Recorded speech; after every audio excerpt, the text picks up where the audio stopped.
Okay, today I have a guest with me. I have William Grefé, or Bill Grefé to his friends. He is an amazing filmmaker. Worked in Florida for quite some time, and I want to thank also Kim Houston Acting Studios for putting this together, as well as Kim Houston. And how are you doing, William Grefé? Terrific, terrific. Uh, So, what was it like? My first question is, what was it like growing up in Florida? well, Florida was, small then, and you know, everybody more or less knew each other and all, and it was not jam packed. I think half the United States is moving to Florida now, so Yeah. it was but, you know they seemed to typecast me being in the Everglades making movies. So when I was a kid, we were out in the Everglades in airboats and stuff, uh, and during the World War II, it was they sunk so many German submarines that you could not swim at the beach. I mean, it was solid oil and debris and all from all the Right. ships that the German submarines sunk. So, and then they confiscated every hotel on Miami Beach and turned them into army barracks. And the army trained there. Actors like Clark Gable and all trained in Miami Beach. So it was an Mm. interesting time, when I was a kid. But I was always barefooted, and Yeah. my feet were like leather. I could step on a stand spur and it wouldn't even hurt me. But That's fun. well, I'm what you would call a Florida cracker. So um, you seem to love movies at a young age. I saw that one of your favorite films was Gunga Din, and you really gravitated toward John Ford films. What was it about those films that well, what I you liked? loved about Gunga Din, if you watch Gunga Din, and I tried to put this in some of my movies, Mm. some of the action scenes uh, were done with a sort of a little Yeah. bit of comedy in them. And so I enjoyed that. But when I was a kid in high school, I memorized the, Ruben Kipling's G- Gunga Din, which for some reason, it's embedded in my brain. I can still say it. If anybody, Really? huh? You want to hear it? Really? Yeah, yeah. Let's hear it. Well, I tried to do it with a British accent. So now you may talk of gin and beer when you're quartered safe out here, and you're sent to petty fights at Aldershot. But when it comes to slaughter, you'll do your work on water, and you'll lick the bloomin' boots of him that's got it. Now, in India's sunny clime, where I used to spend my time, a servitor of His Majesty the Queen, of all that black-faced crew, the finest man I knew was our good old Gritton Gangadine. Now, I shan't forget the night when I dropped behind the fight with a bullet where my breastplate should have been. Oh, I was choking mad with thirst, and the man who spied me first was our good old Gritton Gangadine. Now, I shan't forget the night where he lifted up my head and he plugged me where I bled, and he give me half a pint of water green. It was crawling and it stunk, but all the drinks I've drunk, I'm grateful as that one from Gungadine. So I'll meet him later on to the place where he was gone, where it's always double drill and no canteen. He'll be squatting on the coals, giving drink to poor damn souls, and I'll get a swig in hell from Gungadine. So anyway, Wow. I really love that, it and another movie was Drums Along the Mohawk. So Mm. uh, like the John Ford stuff too a lot. Uh, so anyway, those are some of my favorite Yeah. movies. Now, I found that you kind of acted in a you ended up playing Jonathan in Arsenic and Lace, like, you kind of were Yeah, pulled off, and then you did, like, a one-man show? yeah. What happened is I played Jonathan, and this is in high school, and then we had done a one-act play called Submerged, and they Mm, wanted. There was a contest in Florida, so I memorized the whole one-act play with. There was like four different characters, so I mm, played all four characters, and I edited and I won the Florida Best Actors contest, in high school, mm, and they sent me to the majors, a major thing up in Ohio, and I competed in that, and I came in second. I didn't win, but I came in second out of 48 states back then. So, any event, yeah. See, I thought I wanted to be an actor, and when after high school, I did summer stock up in Woodstock, New York, yeah. which later became pretty famous, and but it was interesting times up there. And now you go back there, some of the old hippies are still hanging around from Woodstock, But What did acting come natural to you? well, I guess so. My my mother, the teacher called my mother to come see me, and she said, Billy's a nice boy, but all he does is look out the window and daydream. He never pays it any attention. So I guess that's where I sort of got the writing ability and so forth, and Mm. but in Woodstock, I was with a actor you might know, was in the Maverick Playhouse with me, a guy named Lee Marvin, Mm. actor Lee Marvin. Yeah, I think I Yeah, yeah, yeah. He was in with me. But anyway, so you know, I went to New York, and I did an off Broadway play, but then Summer stock. huh? You did summer stock. Yeah, well, I did the summer stock and all. Yeah. But anyway, when I got married, you know, I figured acting. And anyway, let me tell you yeah. how I got into writing. Yeah. Yeah. Well, see, the Korean War came along, and I guess I'd seen too many John Wayne movies, so I was in the Navy during the Korean War, and when I got out of the Navy, I got married, and I said, "Boy, this acting is not too secure." So my wife got pregnant, and I started having a family. So I went on the Miami Fire Department to support my family. Mm. Well, when you're on the fire department, you work 24 hours a day, and unless there's a fire going on, having a lot of idle time.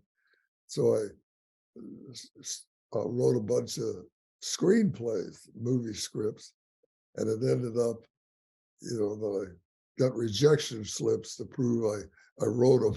But Yeah. finally, I sold one called The Checkered Flag, and it was a local guy that had never made a movie before, and he raised the money.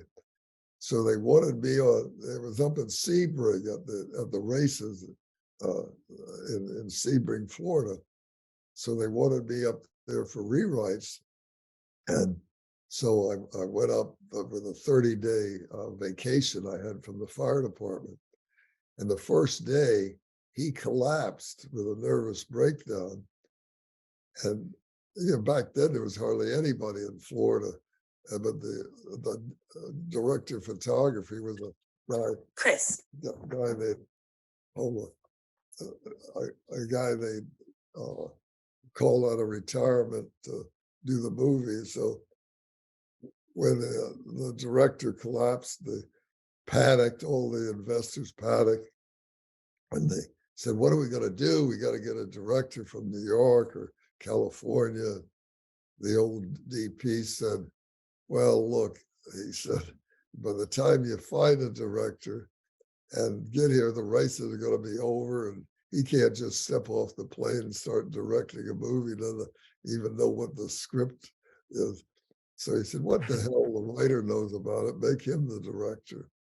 So they drafted me in a motel room at 1 a.m. to direct the movie. I'm there. Oh God, I'm going to Yeah. direct this movie. You know, Yeah. well, naturally, I directed a couple stage plays, and I knew actors, and naturally, I knew the script, but I knew nothing technically. And see, directing movies is half on the technical side and half on the actors and the script and all.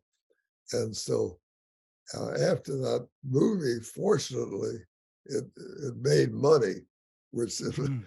movie doesn't make money, you never do another one, you know. Yeah. So it's money. You're out of business. So anyway, when here I'm on the fire department with 3 kids, and so when that movie came out, I my wife, I give all the credit in the world to, because if you had a civil service job, especially my generation, you had a pension and you were set for life.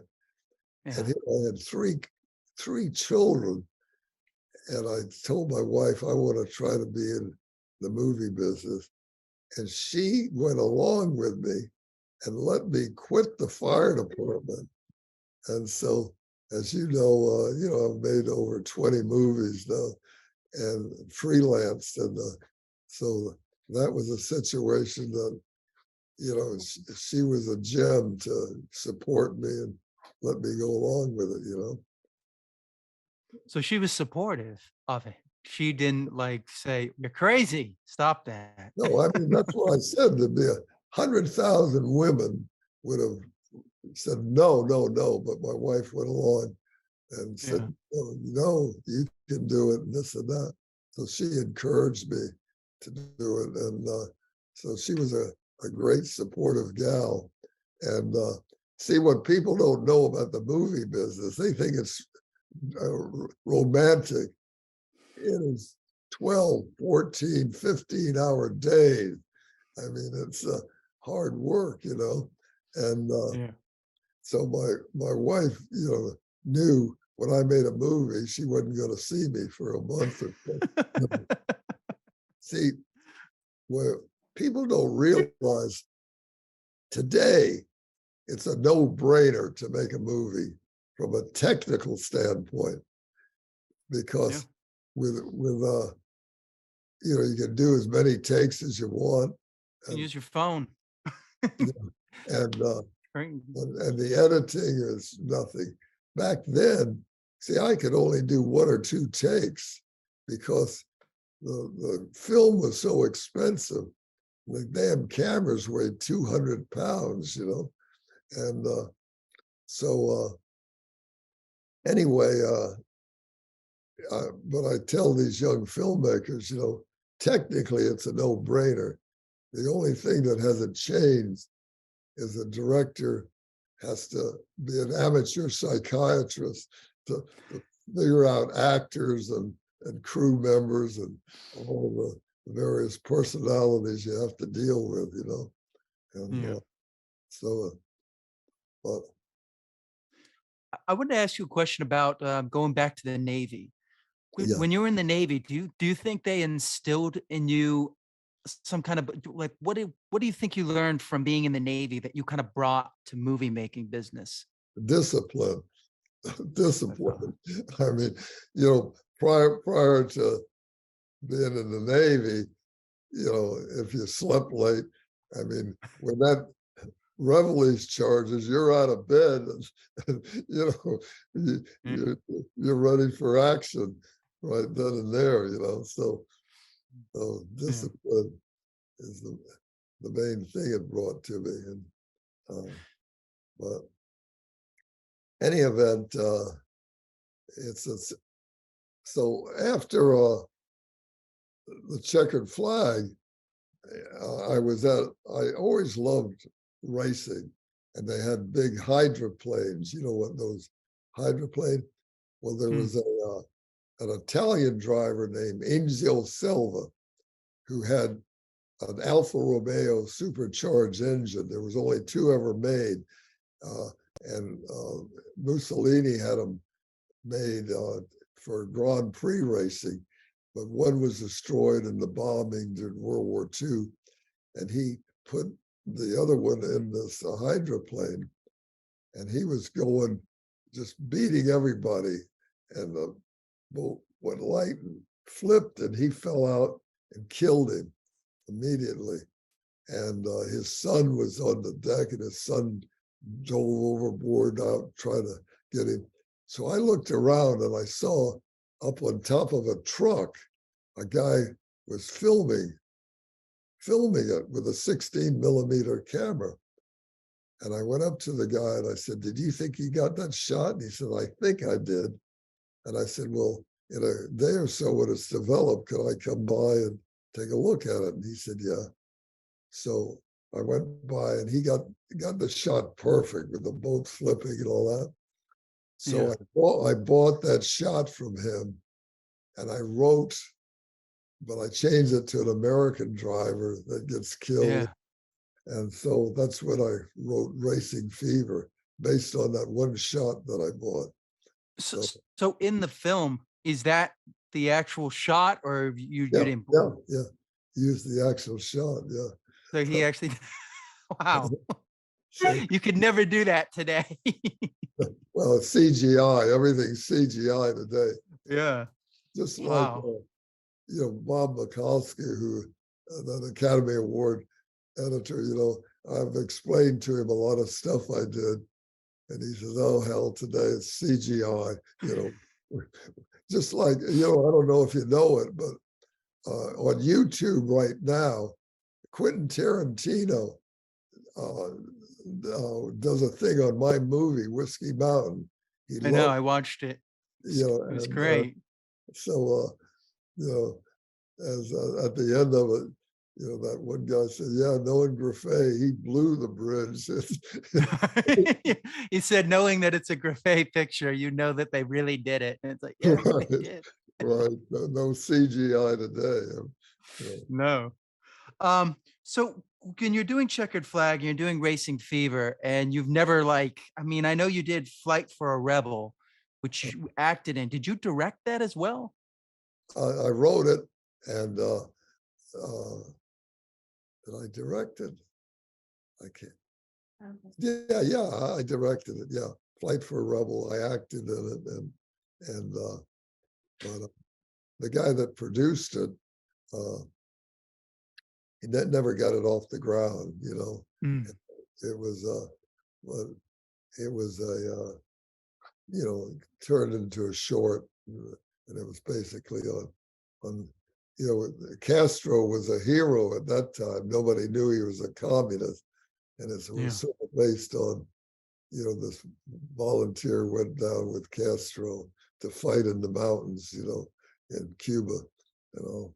So anyway, Did, did that give you a familiarity with the camera? Because when you did Checkered Flag and Racing Fever, were these different cameras, or well, that one was the that one was 16 millimeter, and it was like mm, you know two people in the crew, but when you're working with a 35 millimeter, yeah, 200-pound camera, with a crew, it's a lot different ball game, And yeah. the only movie I made on 16 millimeter was the one I did in California with the psychedelic This, yeah. with which I shot with no script. That's amazing that you were able to make something out of that. I mean, I watched that and I was like, you Yeah, I don't mean, have knowing that you had no script or no story. It's like you guys found a way to make some kind of a story and out of that something with girl no. was real hippie, Yeah. the way I got the girl, just went in a restaurant and the Yeah. producer, I said, "Look at that girl. She looks like a hippie. She had the long dress on." Yeah. Grefé, you're brilliant. He goes over. I'll give you 2 points starring my movie, and she'd never acted before. And I thought Yeah. she did a pretty good job, for never Yeah. having acted. No, I watched her. I was impressed. That's something I wanted to ask you about with like Checkered Flag and Racing Fever, because you have Joe Morrison, who's in Right, both of those films. right. How would you? Was he? Had he acted before those films? No, he hadn't acted in film before. He was lived in Miami, and he'd Mm, done stage work and so forth and all. So, uh, and then, but Charlie Martin was the older guy. yeah. He Charlie Martin was a professional actor, and he was in a John Wayne movie. What was the last movie John Wayne made where he was an old gunfighter? But anyway, Charlie Martin was in a John Wayne movie, so he was a professional actor, and so I, because in Florida there weren't that many good actors that Yeah. had any experience at all. So anyway, but see, the only way I survive, and I tell young filmmakers, when you Yeah. make a movie, distribution is the key. And fortunately, I learned distribution on the Racing Fever, which was the second film I ever made. And Yeah. I'll tell you, this is an interesting story. I had produced that, so I was responsible for getting distribution. And back then, all distributors were in New York, and the studios were back in California. So, those damn 35 millimeter cans were Yeah. like 60 pounds a piece, and I used to lug 2 of them around and showed them to distribution companies and allied artists. uh, and the vice presidents were in New York, and I learned a vice president never makes a decision, because if he says, "Yeah, let's buy the movie," and it's a flop, then that's to him, So anyway, they jerked me around for a couple of days, and I call up the president, a guy named Steve Boydie. He was at Mm, the studio out in L.A., and I told him what was yeah. going on. He said, "Jump on a plane, show me the movie. I'll give you a yes or no right away." So I flew out to LA, and I'd never been to Los Angeles in my life. And I walked in and they showed him the movie, and the president, Steve Broady, said, "Yeah, I like the movie. Come in my office in the morning, we'll make a deal." And so he said, "Bring your attorney." So I knew one person in California, and that was an actor, a guy named Dan Magnan, that I'd been in summer stock with in Woodstock. And I called up Dan and I said, "Dan, yeah, I just made this deal with Allied Artists. Was my movie. Do you know any attorneys? Know anything about the movie business?" And he says, "Yeah, one of my best friends just opened his own office." And I said, "Well, damn, I wanted some guy with a little gray hair. I don't want some kid out of law school."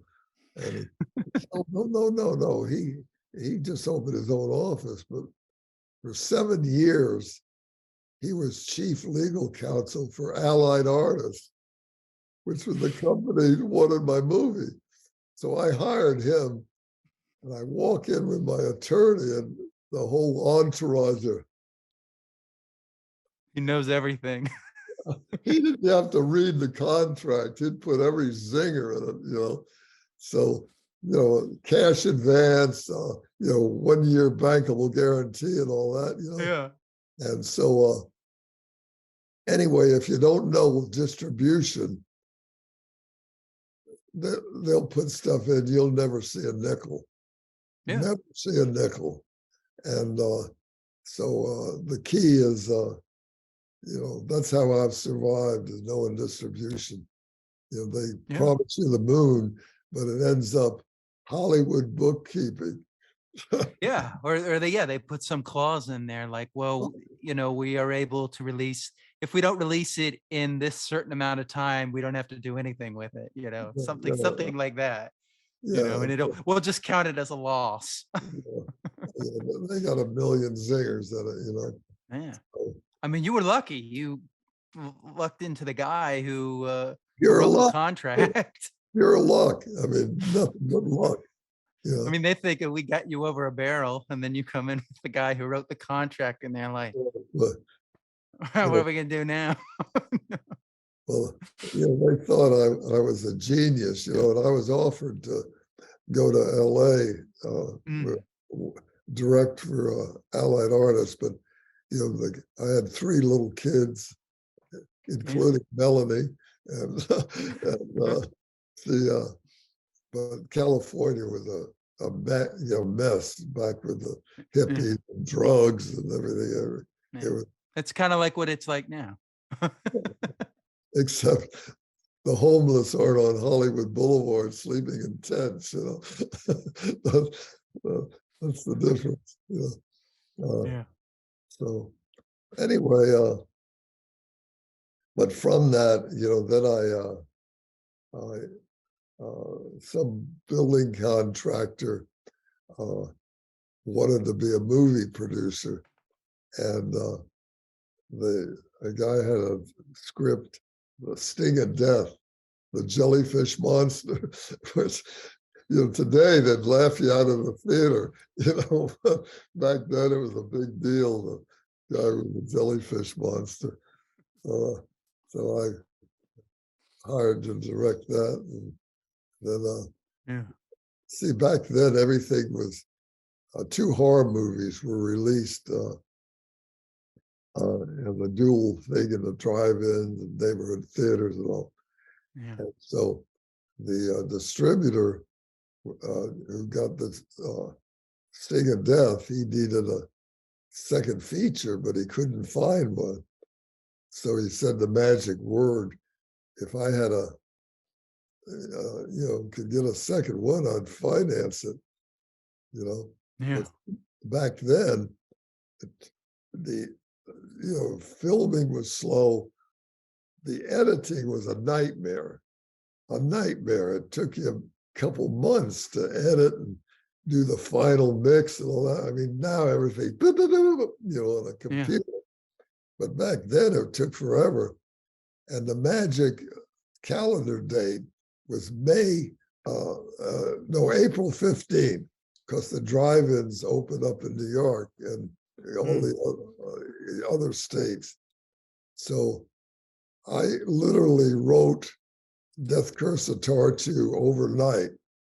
I wrote it in 24 hours, and I filmed it in 7 days. And I say, I tell everybody, Tartu will not die.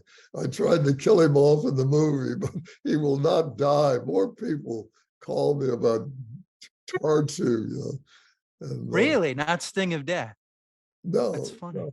no, yeah, for some reason, you know, I mean, Sting and Death everybody likes because it was so insane, that left you out of the theater today, but back then it was really the jellyfish monster. So, I was quite impressed with Sting of Death. I mean, I mean, it's not bad looking. I know what limitations you guys had, and it's like yeah, You Yeah, know, it's still all there, you know? I I shot like that I you gave shot him a, that like, I kind of a shot that backstory. yeah, I shot that in 10 days, 10 That's days, amazing. you know? I mean, now just like Bob Mikulski, as I told you, was 14 months on a movie, 14 months. And, these people that have never made a movie, that if they criticize you, let them Yeah. try and make a movie in 10 days. See what Yeah. it's like, you know? That's you gotta really know your stuff. Now you have, Joe Morrison, he comes back for Sting of Death. Right. Did you, how was he directing wise? Did you like directing, working with him, or like, Yeah, yeah, I like Joe. Joe was good. And but he went to California afterward, but never did anything, yeah. you know, because California, you know, they end up being a waiter. you know, Uh, People Yeah, don't realize what a tough racket is to yeah. break in as an actor out in California. I I'll mean, tell this you, he was really good in I thought in Checkered Flag as well as Racing Fever, yeah, he you did know? a good job. Yeah, yeah. Joe, the last time I saw Joe was at Quentin Tarantino's theater. He came to see the movies. Yeah. They showed Hook Generation and Impulse in, Mhm. in, in the theater. And but interesting thing. Afterward, they wanted me to sign posters and stuff. And this guy came up and he had an Impulse poster, and Yeah. I didn't know who he was. I signed the poster. I'm back in the lobby, and a friend of mine said, "You know who that guy is?" And I said, "No, no, he won my autograph on his poster." He said, "Oh, he just won the Academy Award." And it was Bob Mikulski, the editor, and he was always a fan of Impulse. And now he's the one with his company is releasing it on Blu-ray, Yeah. No, I think, I don't know. Yeah, I love Impulse. We're gonna get to Impulse because I've got a million questions about Impulse. But with Sting of Death, I love what Doug Hobart brought to the creature. It's like, it kind of looks like a Portuguese man of war as opposed to a jellyfish. Yeah, I mean, you Got the know, giant trash bag over his head, but like the way you did it, it looked clear. So it just yeah, I thought it was a really interesting monster. I mean, the only thing I would have changed is maybe on the flippers not showing the skin. I would put like some black tape or that was something on there, we but should have had I know what limitations you guys were under, so I was like, yeah, I'll let it go. we should have had black socks or something, Something like that, yeah. but But it's anyway, also a tell that it's the other guy inside that has transformed into this creature. yeah, yeah. Um, yeah. Uh, And you but got Neil Sedaka to do a song like today. That would be like what, hundreds of that. That would have been the whole budget of the Oh, film. yeah. Well, yeah, I had nothing to do with that. The Oh, really? one of the associate producer uh, knew some people at the nightclub, but they went, and I don't Mm. know what they paid him, but they Oh, paid him to do that song, So yeah. and so anyway, I incorporated that dance number, Yeah. based on the song. So It's great. It looks so like so from like the 60s. It works. It looks like that beach uh, party vibe, especially the way you shot it with like the uh, the uh, close-ups and everything. right.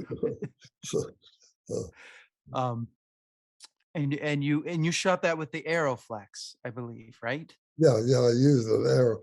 The Mitchell was so big and heavy, you Yeah. know, and a lot of films I had to use the Mitchell, but I preferred the Aeroflex. Uh, the only trouble with the Aeroflex, it only had a 400-foot magazine, where the Mitchell had Yeah. 1,000-foot magazine, and Yeah. so. That's But the Aeroflex, you could move faster, and because the Mitchell was so heavy, and Mm. but then another thing I did a lot was the in World War II they had what's called an IMO, which is a camera about this big, handheld, and it only has a 100-foot load in it, and so you can steal a lot of footage. In other words, Mhm. you're gonna like in I don't know if you in Racing Fever, not Racing Fever, Wild Rebels, Yeah, yeah, I've seen Wild Rebels. where when they go to the first race, and the two Mm. guys, I stole all of that footage right in the crowd with that IMO, because people don't know it's a professional camera, you know, Mm. and and an interesting thing when I produced the movie Ceasefire with Yeah. Don, and the whole key was the end of the movie, where you're in Washington at the Vietnam Memorial there, and we couldn't Mm. get a permit to shoot there. So what we did is I trained the actors, and we went in. The government wouldn't give us permission or anything, so we went in and stole all that footage. So I'm the biggest thief in the world, Just just like on Ceasefire, they there were no. We needed a Huey helicopter, Mm. and the government wouldn't give us any use of any of them. So I went out to the army base, and I said, "Are there any Vietnam veterans here that are in the reserve?" He said, "Yeah, Captain such and such." So I gave him I said, "Do me a favor, read this script." And so I read the script, and uh, I said, he said, "What do you want?" I said, "Where do you fly on weekends?" And he said, "Well, we go over the Everglades." And I knew this old abandoned airport. So I told him. And anyway, long story short, I stole all of that helicopter stuff from the army. So I'm the biggest thief in the world when they won't give me a permit. Guerrilla guerrilla filmmaking. I mean, that's what you gotta do. You just go in there. Right. I was thinking about that, the movie, Ed Wood with, Tim Burton, and they're shooting something, and they're like, "We don't have a permit. Run." Right. Oh, Like, that's yeah, what you had to do. Bowfinger. I love Bowfinger. Did you ever? Oh, yeah, yeah, where he's, like, filming an actor without him realizing he's in a movie.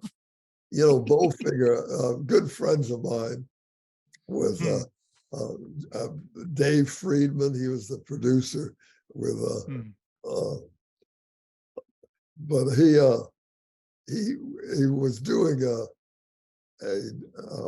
it was a nudie. It wasn't a porno. It was a nudie. They used to make Yeah. nudie films, and he did one called uh, uh, the Knights of the Round Table, which was supposed to be.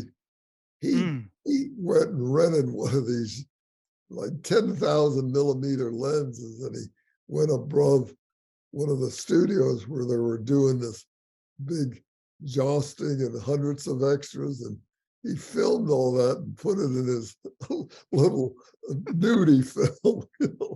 So I knew guys just like the ones that both figured. That's hilarious.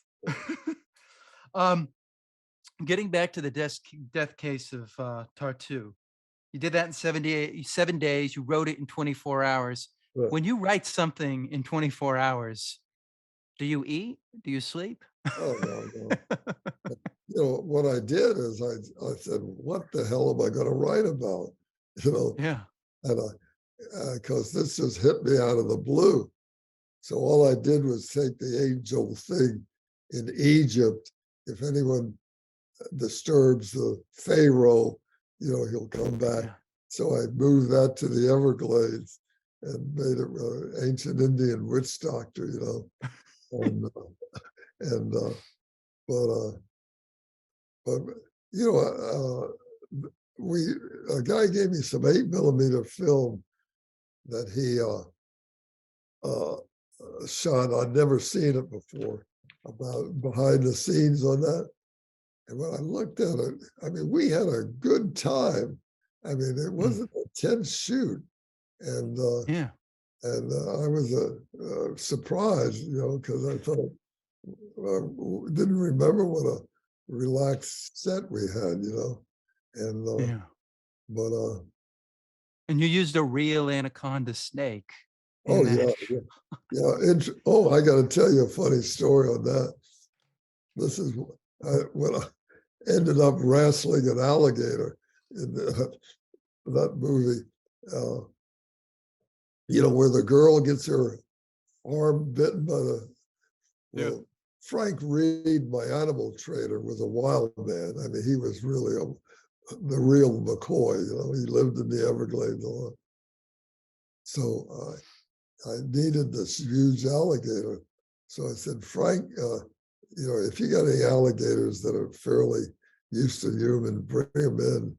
So he comes in the morning, and this damn alligator was so big, he had to tie the tail up on his pickup truck. And I said, gee, where'd you get this big one? He said, well, I didn't have one big enough.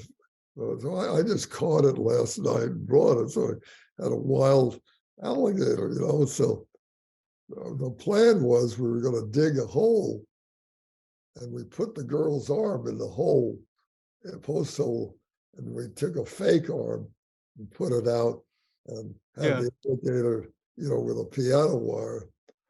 So I told the girl what we're going to do She for probably dinner. froze. She was not forget it. I'm not laying. And I said to her, I said, look, no problem. Let me show you what. So, fortunately, we had the alligator's mouth with a little piano wire on it. And so I put my hand in the hole. The damn alligator rolls on me, and I'm like Johnny Osceola. I'm wrestling the alligator, and Frank Reed, the animal trailer, the three of us. And now the girl is 100 yards away, running like hell, And how I ever talked her into doing it, I'll never know. But anyway, that was a Yeah, pretty. like, how yeah, how did she 'cause that's like yeah, you're like, "Look, see, it's safe," and then, like, it's like, "Oh, this wasn't a good example." Right, That's right, crazy. yeah. But, But, yeah, that I mean, that's I mean, because I don't even think in the movie Anaconda that they even used a real anaconda well, snake. have you ever seen that photograph of me with a 10-foot Yeah. anaconda? Well, there was a Channel 7 news crew came out to film us doing Mm, the thing, and so anyway, they wrapped, and the animal, Frank Reed told me, you gotta choke them, because if they ever bite you, you'll never get them, yeah, they crush you to death. And he yeah, said, if they bite you, they got so much leverage.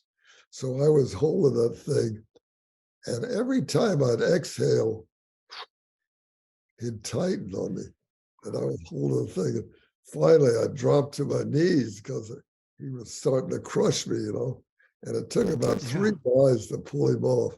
And boy, I had a death grip on that his mouth. I wasn't about to let him bite me, or they'd have never got him off me. But was this the shot in the film where he's, like, wrestling the thing and you can see it Yeah, tightening around him, and I'm just like, "That's real," and yeah, he's really doing like, if that thing ooh, wow. yeah. That's ama See, Frank had You never got that acted. to work. Yeah, Frank, Yeah. animal trainer, had never acted before, and I could never get any actor to wrestle an anaconda, And so what I did is I used Frank as an actor, but I dubbed his voice. That's not his real voice. Ah, I dubbed with an actor's voice. So interesting. Interesting. I didn't know that. You dubbed the voice. uh, But yeah, I mean, it's amazing. You got that done in 7 days. uh, Um, moving on. So the Devil's Sisters, we talked a little, we haven't talked about the Devil's Sisters, but why do you think it was so hard? Because you just kind of like in recent years found it.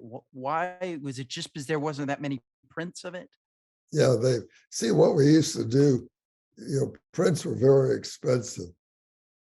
So Mm, they used to do what they call bicycle.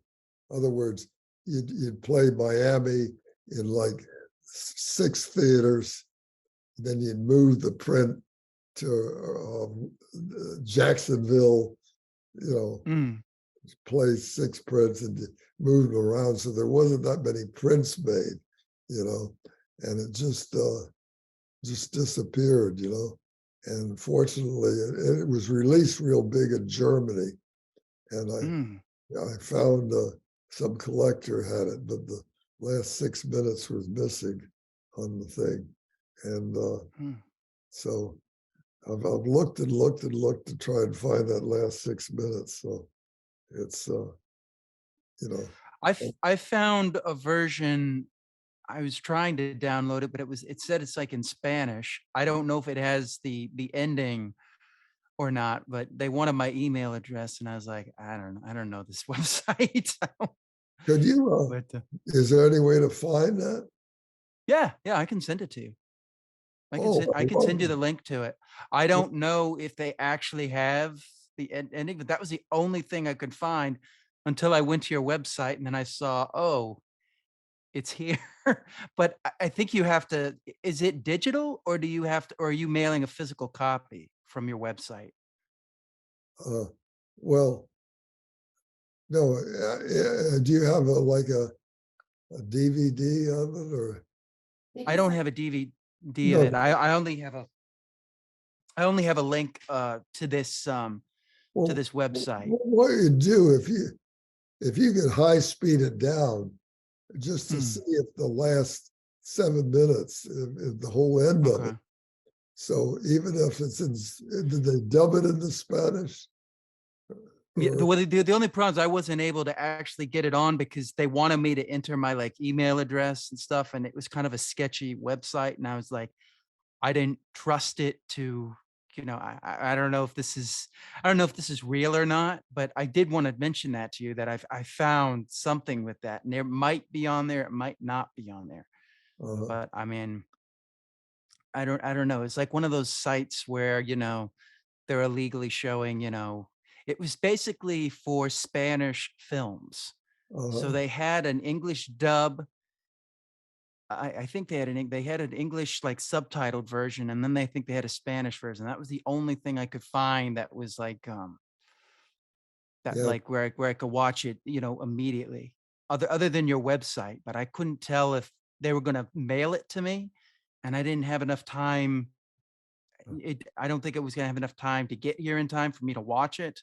If it uh, was digital, I would have watched it that night. So I couldn't tell exactly there. But one of the things that from the documentary that you did, he came from the swamp, or they came from the swamp.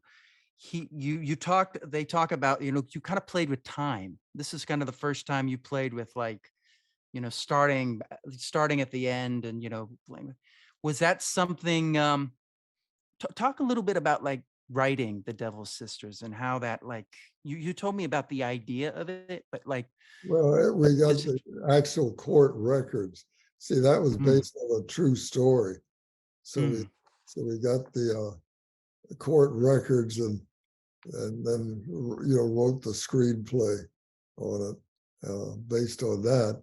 And see, at that time, when Castro took over, the majority of the Cuban film community moved to Miami. and Mm.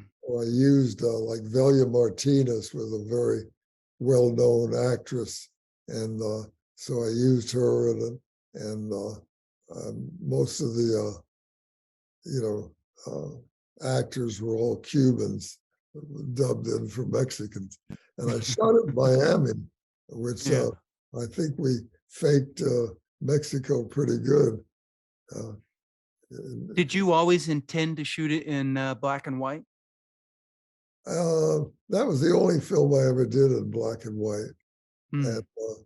but that is sort of a film noir type film, I Yeah. did, and but but I shot that in 10 days, the, the film in 10 days, and well, I think it turned out pretty good. Yeah. I think so too. Now, now Wild Rebels. This was a film I couldn't find. The only thing I could find to watch it was Mystery Science Theater 3000 Oh, dubbed over it, and I was like, well, this is the only thing I've got. And I could see that they've missed their scenes missing because they're just doing it for comedy. But yeah, talk a little bit about Wild Rebels, because I know you cast Stephen Alamo. I think I'm pronouncing his name correctly, yeah, yeah, and yeah, he did a show called, what was it, Where the Action Is, which I watched a little of that. yeah. It was a network show. He Mm, lived in Miami, and he'd never been in a movie before, but he had a mm, really good following, because he mm, had Dick Clark produced that thing that he had on the networks. So I approached him and used him, as an actor in that. And then I used him again in Hook Generation, and yeah, but so Steve, yeah, I thought did a real good job for his first acting he did. gig, and but but he was well known with all the bubblegum set, at that Yeah. time, and so How did you get Steve? Like, did he audition, or like? no, no, I just approached him and Mm, you know he he wanted to do a feature, because his agent wanted too much money, but yeah, but Steve more or less overrode his agent and yeah, told him he wants to, do a feature, So because I'll tell you an interesting story. This is yeah. for young filmmakers that are trying to get a name actor. When I did The Naked Zoo, I wanted Rita Hayworth, and I went out, and my total budget was, it was one of my big budget films, 250,000. So I went out to LA and I dealt with her agent, and he wanted 250,000 for Rita, and That's the budget. I said, no, no, all I got's 50,000, no deal, So I argued with him a couple of days, and he wouldn't budge. So anyway, I called my investors back in Florida, and I said, listen, you got to trust me. Wire me $50,000. And they wired me 50,000. I went to a bank and I got a cashier's check. And I walked into that agent and I said, look, you and I have been arguing for 2 days. And I told you I've only got 50,000. There it is. I will escrow that at any bank in the state of California. You Yeah. got a deal. There's an old saying, money talks and what walks. See, so Well, agents will always ask, but if you got the money up front, see, because they I think want he thought he was playing hardball with you, because he thought like you had more money, and he's like, and you're like, no, no, no, I'm serious. to, Here's 50 grand. This is what I got. that's it. I think he finally got the message after like you walked Right, in with the money. right, right. And it's like, okay, he's serious. Now, with Wild Rose, you also had Lewis. I can't pronounce. How do you pronounce his last name? The light heavyweight champion of the world at the Oh, time, Willie Pastrana. Willie Pastrana. Estrada. Estrada. Pastrana. Pastrana. How was what was he like to work with? Willie was crazy as a bed bug. I mean, you know, he I had a nephew that was only 18-year-old kid. And I had to assign him because Willie would stay up all night and come home at 6 in the morning, go to bed, and then we had a 7 o'clock call, and I'd have to get him You out of show up bed. hungover. But I thought Willie did a fantastic job for not being an actor, you know. Yeah. But the worst thing he did to me is when I did the Hook Generation. At the end of the movie, he's in the swamp, and the FBI shoot him and all of this, and he had a 45 caliber revolver, not an automatic, and we had blanks in it. So we were shooting in what's called Grenell's Park, and he lived right next to Grenell. So after his big death scene, he said to me, "Bill, I live right here. Are you finished shooting?" And I said, "Yeah, Willie, you can take off." So he leaves, but he doesn't turn the 45 in. And so there's a big lake there, and there was a man, his wife, and 2 kids are on the other side of the lake. And Willie's got this revolver with blanks in it. And the guy gets his wife and kids in the boathouse, and he runs to a payphone. Well, here I'm deep in the swamp shooting and all of this, and I hear all these sirens, and Willie's walked home by then, and here I'm surrounded by police. There's a madman loose and shooting people in the park, So Yeah. Willie, and one time he came. I'd finished shooting, it got dark, and I had to do some close-ups of Willie. And Willie comes in, he's got a big shiner. Somebody had hit him. And I said, "What the hell happened?" And he says, "Gee, I don't, some guy ran me off the road and hit me." And so he wouldn't tell me exactly what happened. And I said, so the guy riding with him, I got him a second, what happened? He said, "Well, Willie ran this 18-wheeler, cut in front of him, and 18-wheeler came up to Willie and gave him a punch right through the window." And I said, "Well, what did Willie do?" And he said, "Well, the guy was up against his truck. And you ever see a punching bag? Boom, boom, boom, boom, boom, boom, boom, boom, boom, boom, boom, boom." Willie just laid about 100 punches in this guy. And the guy was unconscious, and he wouldn't let him fall, and just kept punching him. Man. So anyway, but So no wonder he didn't want Steve Alamo to beat him up in the ending scene. right. So anyway, yeah, Willie was a wild man, but he loved my wife. He always called. At one time, he called my wife, and she'd been angry at somebody. Somebody, I forget what it was about. So she answers the phone. "Hello, what is it?" "Grace, what's the matter, Moonchild?" He called her Moonchild. He was into, she was a Cancer. And, "What's the matter, Moonchild? You want someone's legs broken? I'll be happy to help you if you need anything." Oh, this is a true story too.